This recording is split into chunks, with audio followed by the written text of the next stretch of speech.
Philly, Calimera. Dear friends, good morning. We are starting on time. I think one of the ingredients of a good conference is to keep the time. So I'm sure attendance is going to build during the day. Thank you to everybody for being with us. I will be very brief. Nicholas Bornos of Capital.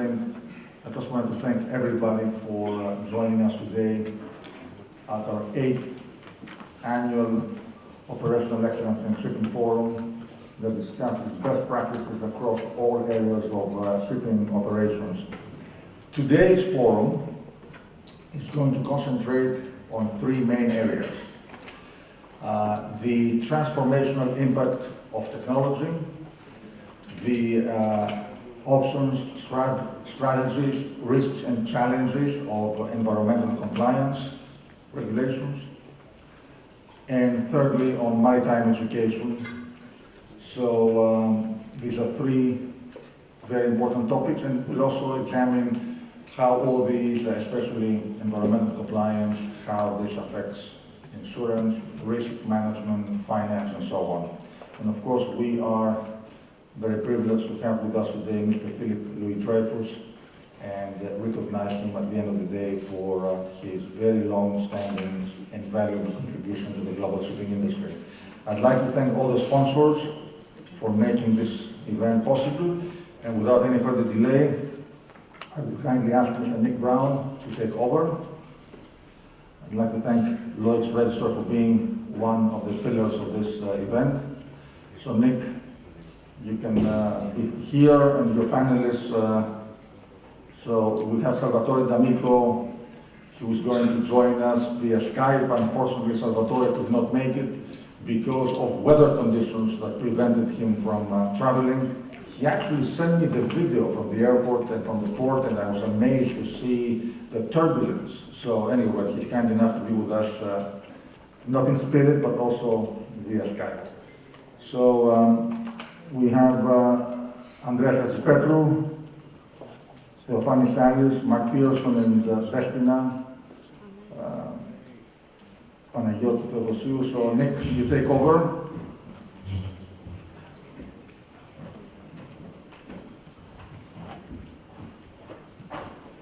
So Nick, are you going to moderate from there or from here?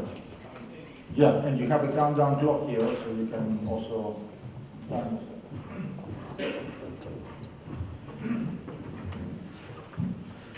Good morning, ladies and gentlemen.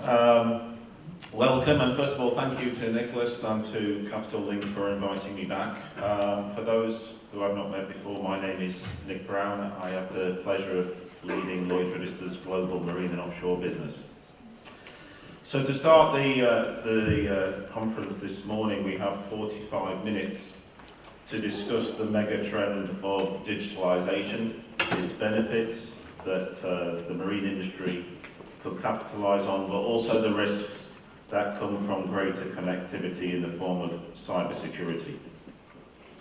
To do this, we're joined by a great panel. Thank you for giving us your valuable insight and time, and also I'm pleased to see, at least I can see on the Skype, technology being used in the conference to connect us with Italy. Perhaps I could just start by asking the panel to introduce themselves and their companies for the benefit of everybody. Andreas, perhaps you could kick off with an introduction. Good morning. Good morning, I'm Andreas Hadjipetrou, Managing Director of Columbia Shipmanagement. Our job is actually to manage ships on a third-party basis. We have about 300 ships under technical management and a lot more under crew management. Digitalization is surely one of the hot topics in the area, and I look forward to a nice discussion with the panelists. Good morning, I'm Sallis. I'm with Gaslog. We're international owner-operator of LNG vessels, and I would like to thank you. Good morning, my name is Mark Pearson. I am the Managing Director of Maran Tankers. As part of the Angelic Cruises Group, we're one of the biggest private ship owning groups in the world. Maran Tankers presently operates 42 vessels, mainly VLCCs, and a number of Suezmaxes with 2 Aframaxes. Good morning, I'm Despina Theodosiou. I'm the CEO of Tototheo Maritime, a maritime technology company. We specialize on satellite communications and digital solutions, as well as automation and navigation systems. We have offices in Cyprus and in Piraeus, as well as in Dubai and Singapore, and we have a global reach. Thank you. Good morning, my name is Salvatore. I'm part of the family owning the D'Amico Group. We own a total of 50 vessels and we operate a total of 70 vessels, including we provide our ship management service also for third party. I'm the fleet director of the group, so basically I'm in charge of running safety, quality, technical, and all aspects related to the management of the vessel itself. Thank you.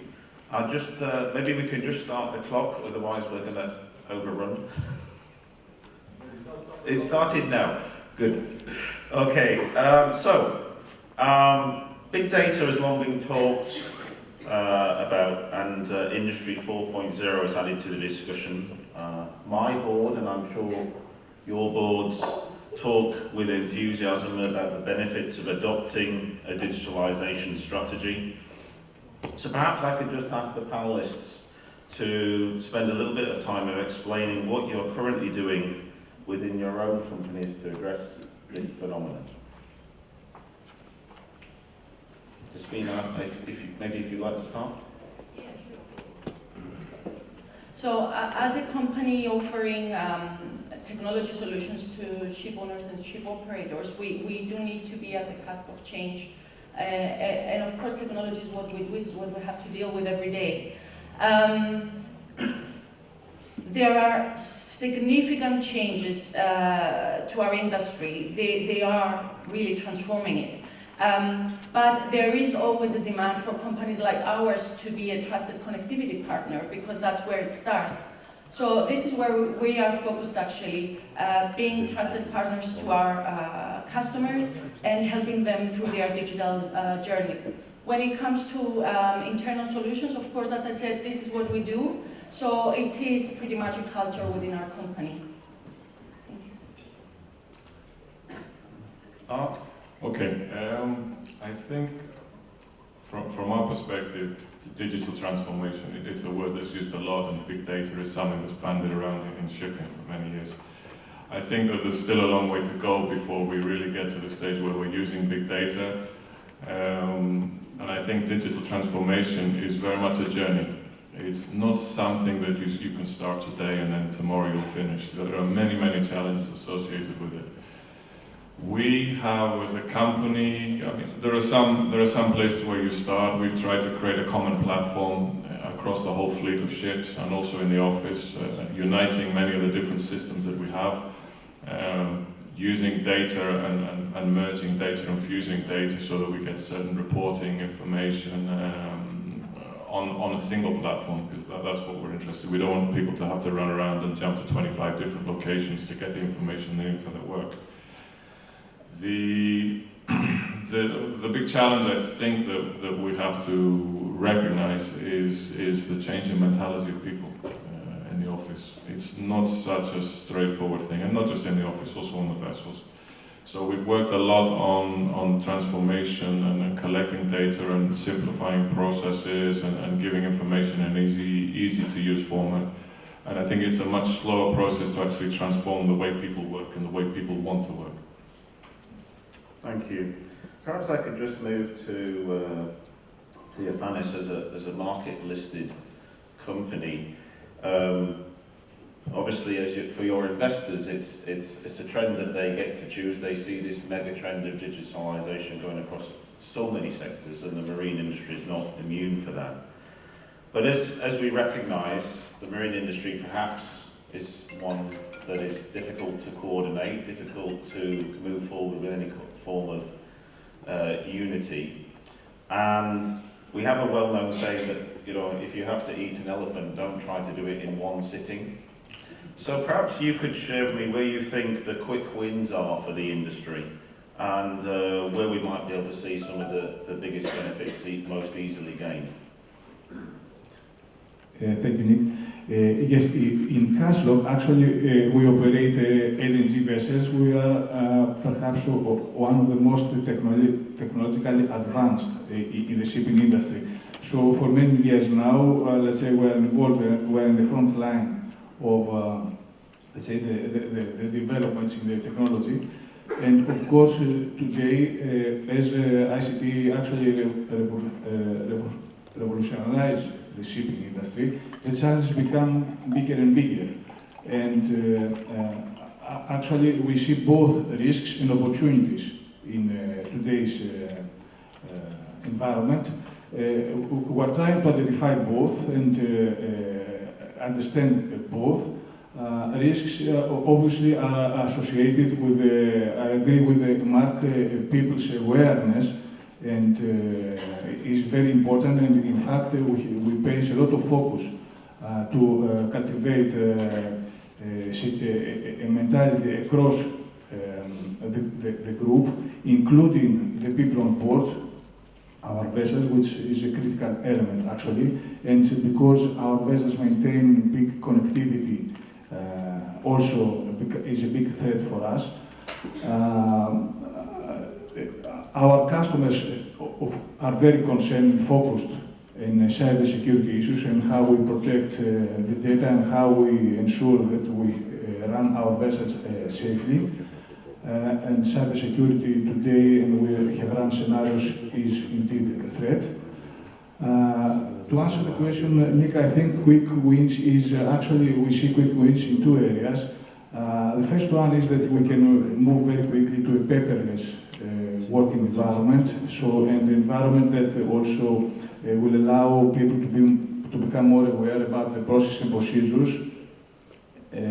And the second element is that we see big potential to improve performance across our operations on board the vessels, because today's the connectivity and the data we get from the vessels give us a big potential to make quick improvements in vessels' performance. Thank you. Maybe I just also ask Andreas, as a provider of ship management services, you will no doubt see quite a spectrum of ship owner appetite to invest in digitalization. Maybe you can just share with us also where you think there's quick wins for all companies, regardless of size. Well, okay, if you're a ship manager, obviously you have the expertise of dealing with different types of ship owners, to put it in this way. Obviously you have perhaps the traditional ship owner who has not yet decided whether technologies and blessing or a curse.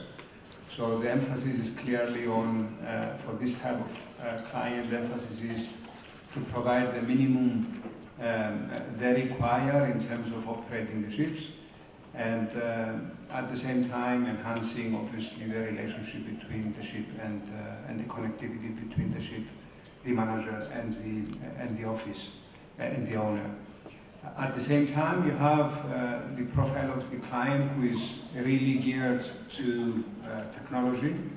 Perhaps under this profile you would have, let's say, big financing houses and investment funds and so on, whereby by the label of transparency, technology, environmental protection, they are willing to invest in technologies which are available, and this includes sensor technologies and so on, whereby you have a live connectivity between the office, the ship and the client.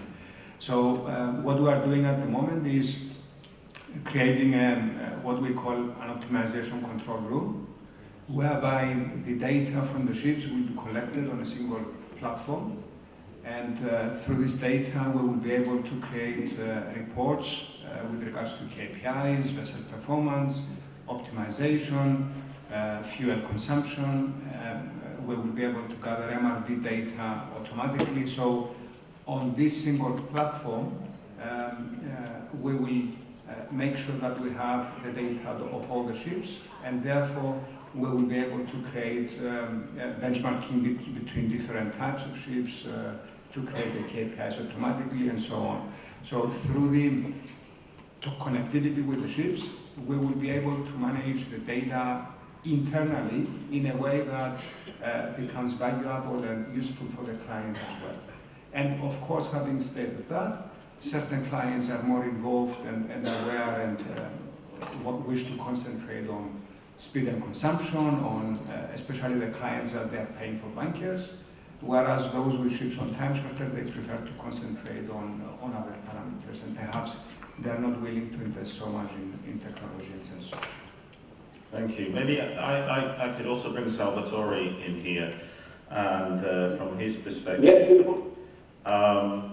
So basically, it's a different topic for us, because it started 10 years ago, and it's a strong monitoring. Then complete digitalization on several aspects of the globe.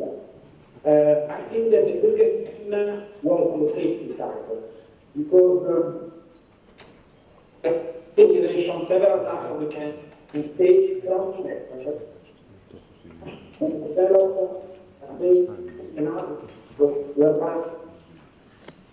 I think the weather, Salvatore, might be affecting your connection. It's very difficult. Very difficult to hear you. Then maybe let me try to. Okay. Is it better now? Is it better? Yeah, I think it's easier to hear you now. Okay, I switched off the camera.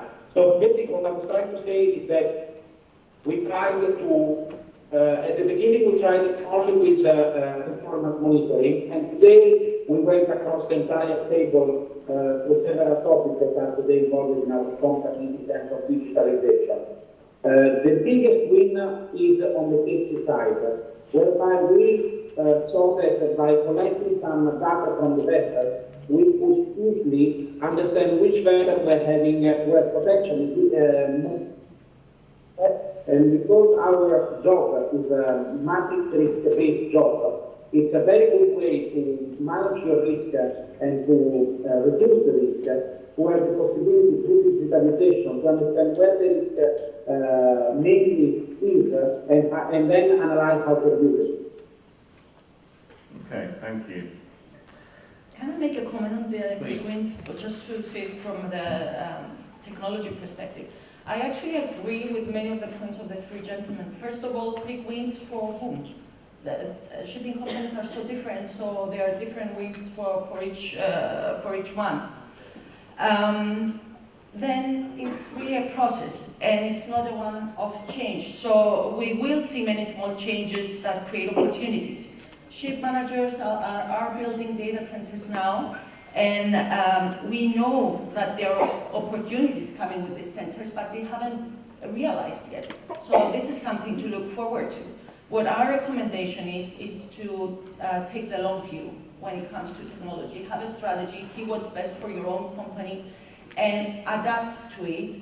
I'm not saying take a very long time to adapt to it, but have a process, have a plan, because it's not easy for the shipping company employees, either they're on shore or they're aboard, to adapt to these changes. So we need to always consider the human element when we make the changes. Thank you. Mark, you also touched on the human side of this change, and I'm interested to know from the panelists how you approach the human side of this transformation. Do you believe it's best to start with creating, if you like, a central core team to spearhead that centralisation, that digitisation strategy and pull the company behind them, let's say, or is it better, you think, to try and communicate openly that long picture and take the whole company forward in a let's say cultural change initiative? So you said, how do we do it? I think with difficulty would be my initial feeling to reply. Basically, we didn't think about doing a core team. We never considered it. Changing a traditional company like ours is not one of the easiest things to drive. We basically started the program, but we identified key players in every department, and we tried to give success stories. So that with some simple quick wins that were mentioned earlier, people immediately saw a benefit for their work. A problem that they had before was solved using technology. Then some key players in the departments took a lead on various parts of it, and trying to get everybody involved in the process is really how we did it. I think that if we would have done it with an outside team, not that it doesn't work in other places, it wouldn't have worked for us at all. Yes, in Gaslog actually we have a small dedicated team, not dedicated, but the main responsibility is to deal with the technological developments and cybersecurity, and also the team is supported by several reputable third parties, external parties. And in fact, as I said already, one of the main responsibilities of the team is to cultivate the mentality across the broader team. I think that there are so many rapid developments in the industry. Obviously, cannot everybody follow all of them, so a focused team will assist and support the rest in order to cope with the changes. Thank you. So talking about that change and also considering the impact of the crew on board, certainly a number of senior executives have lamented to me recently that they believe those on bridge watchkeeping duties are today spending far too much time looking down at an LCD screen rather than looking out of the windows. And I'm interested to know, Andreas, maybe you can share your view from a sort of crewing perspective, whether you think this is more of a generational issue, or it's something that is being, let's say, exacerbated and increased as a result of, let's say, more information being thrown at those on the bridge, more sources of truth, let's say, rather than the single source of truth which you can pick up with your own eyes when you look out the windows. Well, actually, for the seamen, and we see that with quite a number of senior officers we have, senior in terms of age, and the younger ones, obviously they all need to go through training on cyber risks, on actives, we have all done training and so on. And the way that we approach the training is the same for all seafarers, so they all have a basic training on how to manage the situation on board with regards to cyber issues and so on. The experience we have is that it takes much longer to train a captain who is already a captain for the last 30 years rather than somebody who has just been promoted. And obviously this is a generational change. At the same time, obviously there is a certain benefit by having the old experienced captains. So in this regard, it's a matter of finding the right balance between age, experience, and training. And certainly what I need to say is that training is essential. Companies need to engage in training with regards to the management of cyber risks and so on. Despina? Well, I'm going to be a little bit provocative and say that these executives are certainly not on the ship when it's sailing. They are in their offices, so how do they know, first of all? And then it could easily be true because now we have modern tools on the bridges of modern vessels that have screens. Seamanship has always been about data and making the best, safest decisions with the information that is available. Even taking a star sight with a sextant is a form of data gathering. An empty screen may offer, well, actually does offer far more information to the officer and far more quickly than the former manual tools of taking positions and marking maps. So again, I will be provocative and say, do we really all understand modern navigation? So, Mark. I had a discussion yesterday with my operations director, and he said to me this, he said, if you were a 23-year-old second officer on a vessel, and it was 3 o'clock in the morning, you're in the South China Seas, what would you rather do, look at your eggless or look out the window? And I obviously answered, yeah, eggless, okay, for sure. And he said, yeah, but what about the things that eggless doesn't pick up? What about the vessels that don't give an AIS signal, the fishing vessels? What about the ones that don't give a radar signal? And so I think the discussion from our side is eggless is a decision support tool. It's easier for the younger generation to use it, but you will have to get them to combine the information there with looking out the window. And this is a constant problem for everybody, I'm sure, and training. But it's natural. I don't think it's unnatural for somebody to want to do that. It's just that we have to build it into them, the discipline of cross-checking what they see and what's displayed on the eggs. Totally. Just my point before was that we urge and we want our seafarers to start using modern navigation tools. So we shouldn't judge them for that as well. Just support them. Yeah. So I think as we observe in our daily life also ashore, to live our lives through screens is a risk that is indeed exists. And obviously this applies to the life of the onboard the vessels. I think that seamanship, as has been said already, is a risk that is to be faded slowly. And I think and what we do actually in Gaslog is we, in our training regimes to ensure that actually we have on-board training schemes that trying to address the risk of lacking the seamanship. And this goes again for the navigation, the safety and especially the navigational risks. In fact, navigating is perhaps the highest risk in the ship industry. So I think again, by introducing regimes and ensuring that trainings like bridge team management or simulation courses and even house training center will address the risk our seamen on board to operate vessels mainly through the screens. Thank you.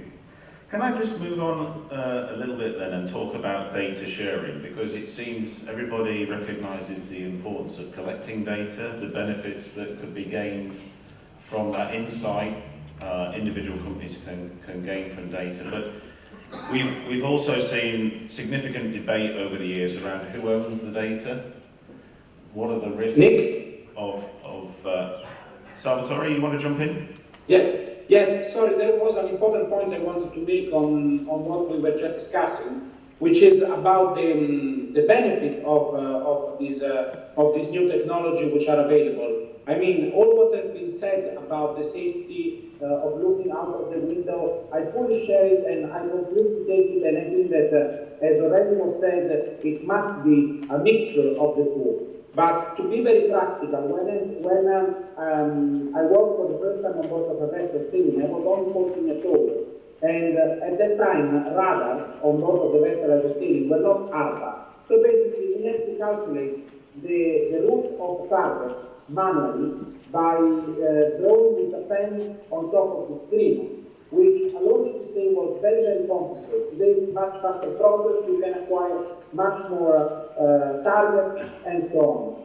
But this is only to talk about radar, and we can also talk about active in the same way. But what is important, for example, on active, we can set up the depth, and automatically we will have a lot of data will be disappearing from the chart and makes the chart to be much more readable.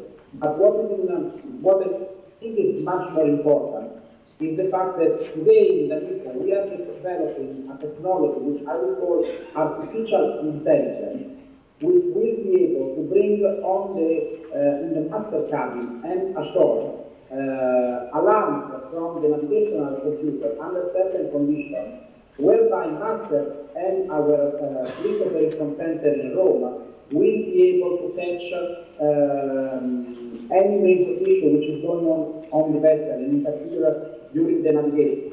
This means, from a practical point of view, that that we will have a safer vessel. Because if you compare this to the old days, when the master was in his cabin, he was not able to look around it.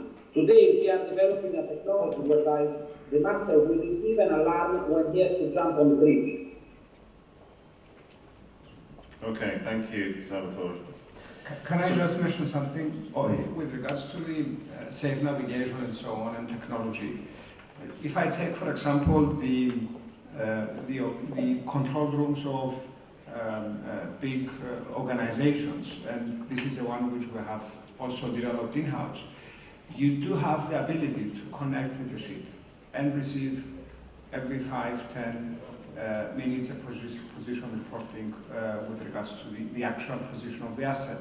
So basically, what you need to do is to draw up the passage planning, and then you know exactly where the ship is supposed to sail to, and you can create logarithms whereby, in case you deviate from the planned route, either in terms of speed or positioning and so on, you get an automatic alert. So the technology is available. The point is whether people are willing to invest. And this is not as expensive as people believe that it is. So what we do with our clients, we communicate with each one of them on those possibilities, and then obviously the ships are managed as well from the office. So the risk of having your captain or the chief officer been spending a lot of time on the screen is obviously there, and it needs to be managed, but at the same time there are means through technology from the office to manage the situation. Thank you. So Andreas, when you have these centres, yes, and no doubt within that centre you have the option at least to collect data from multiple different companies, how do you address the question about data ownership and the benefits of sharing data from one company to another? Or the commercial risk of sharing data? Well, I think we need to protect we need to see it from two angles. The one angle is a commercial situation. So none of the ship owners wants to share his data with other ship owners. So this is something that actually you should not do. These are the commercial elements which are there. Of course, somebody can track the performance of each ship or the voyages through internet nowadays, so it's not a secret. But at the same time, we would not share the voyage data of our ships with any of the clients competing with each other. At the same time, sharing data in terms of performance, in terms of KPIs, in terms of even costs, is an essential part of our organization. I mean, you need to be able to benchmark, because through benchmarking you can get better. So we continuously benchmark the performance with other operators. There are forums, there are Intertanko, the Cyprus Shipping Chamber, we collect data and we share. There is a forum on the container ship that the data is compared. So through sharing data, you basically improve. So that's important for benchmarking purposes. But you would not share the raw data, which is per vessel. You would share your KPIs and so on. And of course, we are a big part of the Intermanager initiative with KPIs. So that's. I can give you a specific example how we see the data sharing. Actually, in this example comes from the topic of the safety. I'm sure that all of us, we have the safe operation of our vessels on top of our agenda. So we participate in a project, in the industry project, which is called HILO, perhaps most of you know the project. So the project is about sharing data about, let's say, small, non-threatening incidents in events. Basically, we're trying to pick up weak signals that will indicate to us, there's a mathematical model and process in place that finally will indicate to the operators risks to have a bigger incident. So it is important in this project to collect as many more data we can, the more reliable is the outcome of the system. And in fact, we have seen, and the other operators who participate in the project, they find, with all of us, we find the data set very valuable in order to have to improve our operations in our companies. Thank you, Theo. I was hoping someone was going to mention HILO because it's something that Lloyd was very keen to support and, yes, and initiate. And it's something that we thought, well, safety is for the benefit of the whole industry. It's not so commercially driven and something that might drive caution or hesitation from individual companies. But I'm interested in whether Marco, Despina maybe also have a few points on how we could benefit from the, let's say, the trend of sharing data to benchmark the industry and move the whole industry forward. I think in general everybody on the panel seems to agree data sharing is beneficial, and the same thing applies to us. Whatever we can do to improve, whatever we can do to identify issues, trends, sharing information, benchmarking and things like that, it's good for us all. The HILO project is also something we're involved in, and you know, safety, as Fanny said, is critical for the whole of the industry. From our side, we've also been requested, and we've been requested to share some, let's say, commercial information with charterers, where they're monitoring the performance of the ships directly. I think that it's natural when you first hear this to be a little bit concerned, but in our experience, I can say that it's worked out very well for us, because when the charterers see the ship is performing and have that sense of transparency and ease about how the vessel's being run and how it's performing, I think it's beneficial for us and also for the charterers and of course the relationship between both parties. Look, it's uncomfortable for any business to share data. It's not only in shipping. But we really need to weigh the benefits against the risks. Not sharing data, you're probably, or you think you're safe, but you're not gaining much. You have lots of data that companies are collecting and you cannot really process it. So what's the benefit of that? You really will miss out on fully utilizing what you have got. When it comes to sharing, I think it's what you said, it's your concern, but if you trust your partners, you make sure you have the processes and you're safe, you know who you're working with, you know who you're sharing with, then there are safeguards that you can use. And again, it's always weighing the benefits of having that against the risk.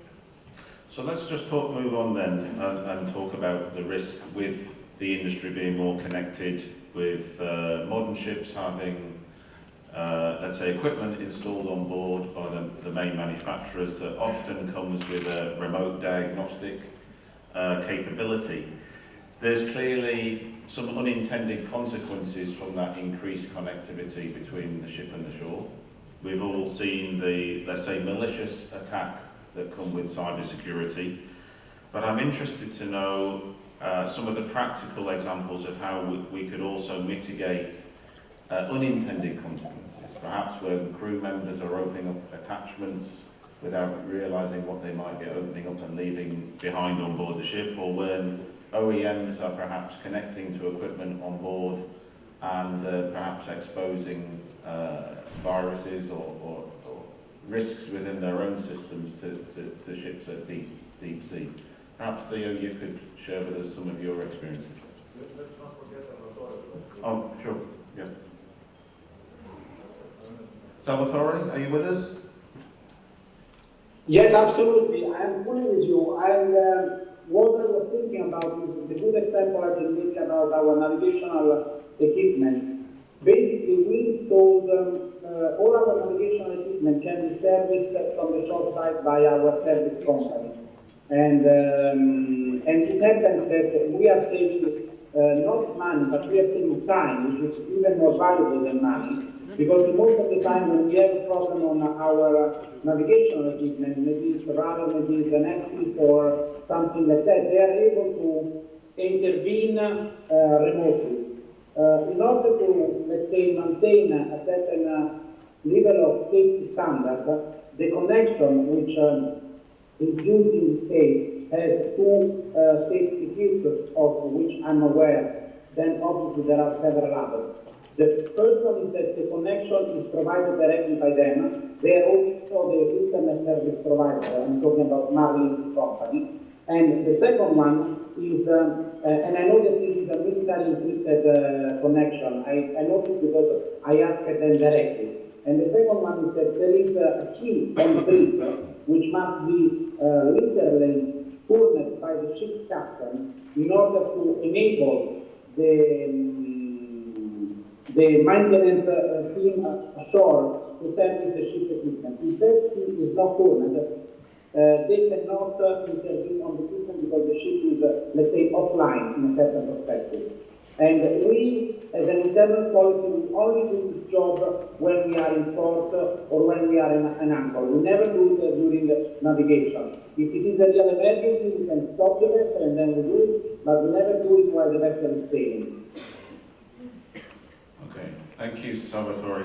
I'm sure there might be one or two questions from the floor, but maybe whilst you're thinking and preparing those questions, maybe Theo could also share with us his experience. Yes, your question before, yes. I think that for us, and I guess today for many operators, for all the operators, that we provide large connectivity also for our crew and also for various key vendors and manufacturers. Say in our case, we provide real-time access to at least 3 major vendors, manufacturers in our case, and they get continuous data on board. So the exposure to malicious attacks or other similar risks is there and is big. So in our case, actually, we have taken actions like we run vulnerability tests. We run penetration tests, we do some gap analysis between our standards and our procedures against TMSA, against ISO, against various other standards in the industry. We involve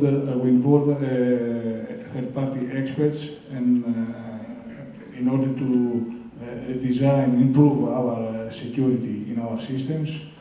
We run drills and we simulate various scenarios about our exposure. And I think that more or less all the operators now they have started to take such mitigating actions. Thank you.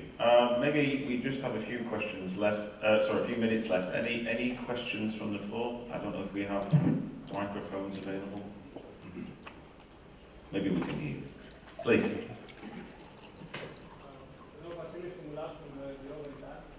I would like to ask the operators, what is the feedback on the underwriters, and do they offer any service, any coverage now for cyber-related attacks?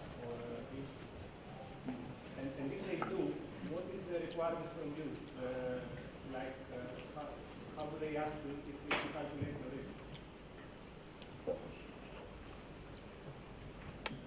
Well, actually, you can approach the clubs and request a cover, so the cover is available. However, it's not obligatory, so it depends on whether the individual companies wish to go ahead with that or not. And our experience is that also on the insurer side, there is not enough experience to cover for this adequately. Having said that, we are